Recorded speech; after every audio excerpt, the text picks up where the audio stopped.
Brahmamudi fans అయితే full ఖుషీలో ఉన్నారని నేనైతే అనుకుంటా ఉన్నాను. ఆ ఖుషి ఎందుకు ఏమనేసి తెలుసుకోవాలనుకుంటే మాత్రం ఈ వీడియోని పూర్తిగా చూడండి. అలాగే ఎవరైనా ఫస్ట్ టైం వాచ్ చేస్తా ఉంటే సబ్స్క్రైబ్ చేసుకోండి. లైక్ చేయడం అస్సలు మర్చిపోవద్దండి. అలాగే హైప్ బటన్ ఈరోజు లాస్ట్ సండే మీకు వాడినా వాడకపోయినా రేపటితో అయితే కొత్త హైప్స్ వస్తాయి కాబట్టి ఈరోజు హైప్లు ఏమైనా ఉంటే బ్రహ్మముడి ఫ్యాన్స్ రియల్ ఫ్యాన్స్ ఎంతమంది ఉన్నారో అంతమంది హైప్ చేయండి. అలాగే రియల్ ఫ్యాన్స్ ఎంతమంది ఉన్నారో అంతమంది కామెంట్ చేయండి. అలాగే రియల్ ఫ్యాన్స్ ఎంతమంది ఉన్నారో అంతమంది అయితే లైక్ చేయండి. చూద్దాం ఎంతమంది ఉన్నారు అనేసి. నేనైతే ఒక 100 లైక్లన్నా టార్గెట్ ఇస్తా ఉన్నాను. ఎందుకంటే బ్రహ్మముడి ఫ్యాన్స్ ఈ వారం అంతా దాదాపు ఒక 1 మంత్ నుంచి అయితే ఖుషీలో లేరని మనం అయితే తెలుసుకోవచ్చు. ఎందుకంటే రాజ్ కావ్య ఎప్పుడు కలుస్తారు, వాళ్ళ మధ్య ఎప్పుడు బాండింగ్ మొదలవుతుంది, వాళ్ళ మధ్య ఎప్పుడు లవ్ మొదలవుతుంది, వాళ్ళ మధ్య ఎప్పుడు ఆ బంధాలు మొదలవుతాయి, వాళ్ళ భావమర్దాలను ఎప్పుడు తెలుసుకుంటారు అనేసి చాలా మంది అయితే మనం అయితే కామెంట్స్ చేసినాము. అలాగే మనకు క్వశ్చన్లు అయితే రైజ్ అయ్యాయి. బ్రహ్మముడి కథ అయిపోయింది, బ్రహ్మముడి పతనం అయిపోయింది అనేసి మాట్లాడుకున్నారు చాలామంది అయితే. ఆ మాట్లాడుకున్న వాళ్ళందరికీ అయితే సమాధానం అయితే ఈ వారంతో దొరికింది కాబట్టి ఈ వారంలో మీరు బాగా ఖుషీలో ఉంటారు. అలాగే టీఆర్పీలో కూడా నెంబర్ 1 పొజిషన్ అయితే కైవసం చేసుకుంది కాబట్టి ఆ నెంబర్ 1 పొజిషన్కి అంటి పెట్టుకొని ఉంటుందని నాకైతే అనిపిస్తుంది.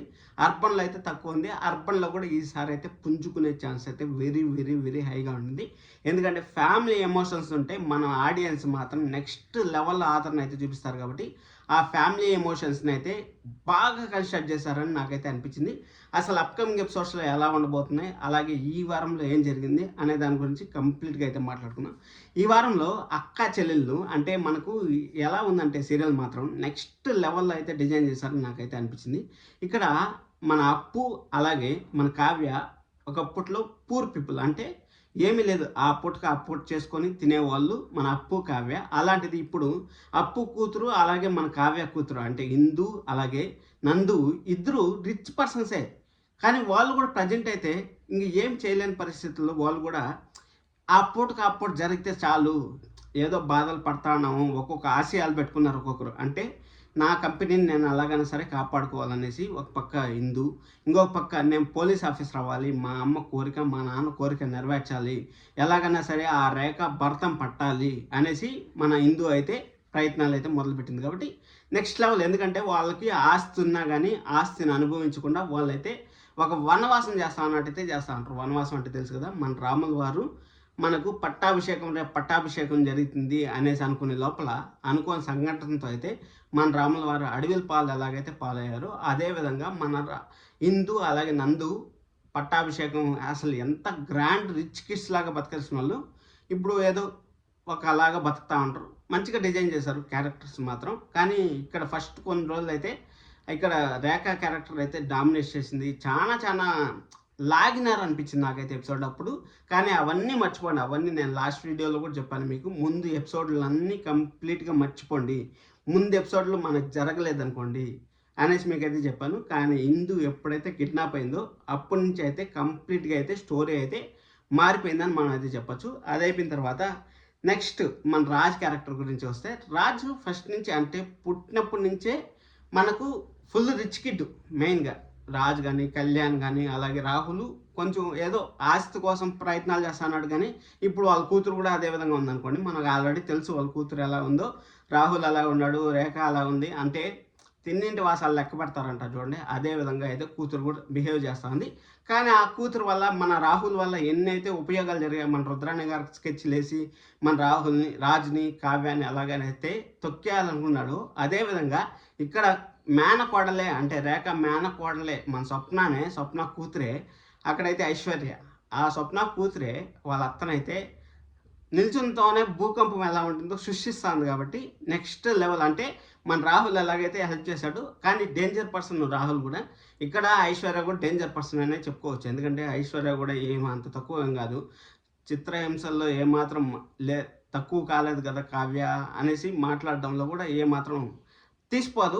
అలాంటి క్యారెక్టర్ అయితే డిజైన్ చేశారు. ఇక్కడ రాజ్ అయితే చిన్నప్పటి నుంచి ఫుల్ మాస్గా పెడతారు కాబట్టి అంటే ఇక్కడ చూసుకున్నట్టయితే ఫుల్ క్లాసు, అక్కడ చూసుకున్నట్టయితే ఫుల్ మాస్తో పాటు మన కళ్యాణ్ ఎలాగైతే ఉంటాడు ఎగ్జాక్ట్గా ఇప్పుడు మన వెంకటేశ్వర్లో ఉన్నారు కదా, వెంకీ ఉన్నారు కదా, వాళ్ళు కళ్యాణ్ చూసినట్టే ఉంది. ఒక అమ్మాయికుడు ఒక అమ్మాయిలు ఎంత దూరంలో ఉండాలో అంత దూరంలో ఉండాలి. కానీ ఒక అమ్మాయిని లవ్ చేయాలి అనేసి ఇప్పుడు అనామిక ఎలాగైతే సేమ్ బ్రహ్మముడి సీరియల్లో ఉండే క్యారెక్టర్స్ మళ్ళీ వాళ్ళు కాకుండా వాళ్ళ ప్లేస్లోకి వేరే వాళ్ళు వచ్చారు అనేసి మనం అయితే అనుకోవచ్చు. అంతే, దాంట్లో మార్పు ఏమీ లేదు. కాబట్టి మొత్తానికైతే క్యారెక్టర్స్ అంతా మీకైతే ఎక్స్ప్లెయిన్ చేసి అనుకుంటాను. ఇక్కడ మిడిల్ క్లాస్లో ఒక ఫ్యామిలీకి అదే ఇప్పుడు చెప్పారు కదా నిన్న చికెన్ తెచ్చుకుంటాం తినేస్తాం అనేసి, ఎగ్జాక్ట్గా ప్రతి ఒక్క మిడిల్ క్లాస్ ఫ్యామిలీలోనూ జరిగేది అదే.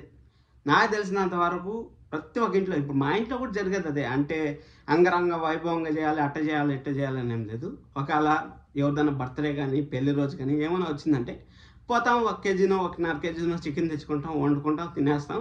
ఒకవేళ సాయంకాలం డబ్బు ఉంటే కేక్ కట్ చేస్తాం, లేకపోతే ఓకే మన బర్త్డే అయిపోయింది ఈరోజు, ఇంకొక సంవత్సరం దినాల వరకు ఈ బర్త్డే, ఈ పెళ్లి రోజులు, ఈ పుట్టినరోజులు ఇవంతా ఉండవు అనేసి అలాగైతే అనుకుంటాము. ఎగ్జాక్ట్గా మన రాజులు కూడా అదే విధంగా అనుకుంటారు. అంటే మామూలుగా ఏమవుతుంది, ఒకవేళ గుడికి పోవాలనుకుంటే కొత్త డ్రెస్ వేసుకుంటాం. ఇప్పుడు అసలే ఎండాకాలం కాబట్టి మామూలుగా ఏదో షార్ట్లు ఏదో ఒకటి వేసుకొని మనం అయితే ఉంటాం. కాబట్టి అదే విధంగా వాళ్ళ నాన్నగారు లుంగి కట్టుకొని బనీన్ వేసుకొని అక్కడ కూర్చోండడం, వాళ్ళ అమ్మ వచ్చి పెళ్లి రోజు అయినా కానీ, పెళ్లి రోజు అయితే వంట ఒకటి చేస్తారు, అన్నం ఒకటి చేస్తారు. ఆ అమ్మకి తప్పని పని ఏదైనా ఉందంటే అది ఖచ్చితంగా ఇంటి పని అయితే చేయాల్సింది. అది బర్త్డే అన్నావని, ఆదివారం అన్నావని, అందుకోసం అనేసి లేడీస్కి అందరికీ శతకోటి వందనాలు. ఇక్కడ ఖచ్చితంగా వాళ్ళైతే పని చేయాల్సిందే. ఆ పని చేస్తా అన్నప్పుడు అయ్యో ఏంది వీళ్ళు ఈ విధంగా ఉంటారు అంటే, డబ్బు ఉండే వాళ్ళ రేంజ్ వేరే, వాళ్ళు పార్టీలని పబ్బులని అక్కడ హోటల్స్ ఇక్కడ హోటల్స్ అని పోతారు. కానీ ఇక్కడ మిడిల్ క్లాస్ ఎమోషన్స్ని టచ్ చేశారు చూడండి, అక్కడే బ్రహ్మముడి సీరియల్ పాస్ అయిపోయిందని మనం అయితే చెప్పొచ్చు. ఎగ్జాక్ట్గా పాస్ అయిపోయిందని మనం అయితే చెప్పొచ్చు. ఇక్కడ వాళ్ళ పెళ్లి కోసం అనేసి ఇంటికాడ ఉండే ఐటమ్స్తోనే, అంటే మన నందు ఇందు అంటే కోడళ్ళు కాని కోడళ్ళు ఆ ఇంటికి వచ్చి ఫస్ట్ టైం అంటే అడుగు పెట్టిన తర్వాత ఆ ఇంట్లో మన అత్త మామ పెళ్ళి ఎలాగైతే చేయాలనుకుంటారో, ఫస్ట్ బిఫోర్ మ్యారేజ్ ఎలాగైతే వాళ్ళు అత్తని అలాగే మామని ఎలాగైతే బుట్టలో వేసుకోవాలనుకుంటారో, అదేవిధంగా ఇక్కడ మన ఇందు నందు అయితే వాళ్ళ అత్త మామకి పెళ్లి జరిపించాలనేసి ఇక్కడ కొడుకుల దగ్గర అయితే పనులు చేపించి సూపర్ ఎపిసోడ్స్ అబ్బా. అక్కడ వాళ్ళ ఎమోషన్స్ కూడా టచ్ అవుతాయి. అంటే 25 సంవత్సరాల్లో ఒక్కరోజు కూడా వాళ్ళు పెళ్లి రోజు అనేది జరుపుకోలేదు. చికెన్ తెచ్చుకున్నామా తినేసినామా అన్నట్టున్నారు. అలాంటిది ఈరోజు ఊరంతా పిలిచి భోజనాలు పెట్టి వాళ్ళకి ఆ పెళ్లి రోజు దండలు మార్చుకునేది అసలు ఒక నెక్స్ట్ లెవెల్ ఫీల్ వస్తుంది. వాళ్ళకే తెలియని ఒక ఆనందం వస్తుంది. అంటే వీళ్ళు నా కడుపును పుట్టడం చాలా సంతోషకరం అనేసి వాళ్ళ నాన్నగారు వాళ్ళ అమ్మగారు అయితే అనుకుంటారు. కానీ అక్కడ ఒక మెలుకు ఉంది కదా, మన రాజు అయితే వాళ్ళకి దొరకలేదు. కాబట్టి ఇలాంటి కొడుకునే నేను ఇన్ని రోజులు తిడతా ఉండింది, ఇలాంటి కొడుకు నా పైన ఇంత ప్రేమ పంచుకోన్నాడు అనేసి మన రాజు వాళ్ళ నాన్నగారు అయితే అనుకోవడం, అలాగే వాళ్ళ అమ్మ వచ్చి నా పెంచిన ప్రేమ నన్ను ఇంతలా ఆదరిస్తూ ఉంది అనేసి మన రాజుని, అలాగే మన కావ్యాన్ని ఆశీర్వదించడం, అలాగే మన నందుని ఆశీర్వదించడం, ఇవన్నీ నెక్స్ట్ లెవెల్ సెంటిమెంట్ ఎపిసోడ్స్ అయితే రాబోతున్నాయని మనకైతే క్లియర్ కట్గా అయితే తెలుస్తుంది.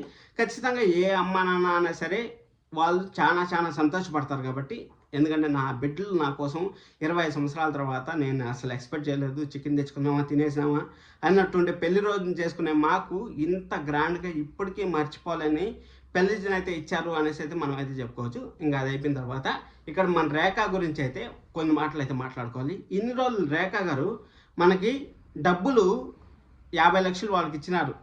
ఇప్పుడు ఎవరన్నా అంతే అబ్బాయి, ఇప్పుడు డబ్బు నేను ₹1 ఎవరికైనా ఇచ్చాను అనుకోండి, వాడి దగ్గర నుంచి నేను రాబట్టాలంటే చాలా చాలా కష్టం. వాడు మన దగ్గర ఏదైనా ఇచ్చి మళ్ళీ ఏదైనా తీసుకోవాలనుకుంటే ఖచ్చితంగా మనకే అనుకూలంగా చేసుకుంటాం, కానీ వాడికి ఏం కదా మనము.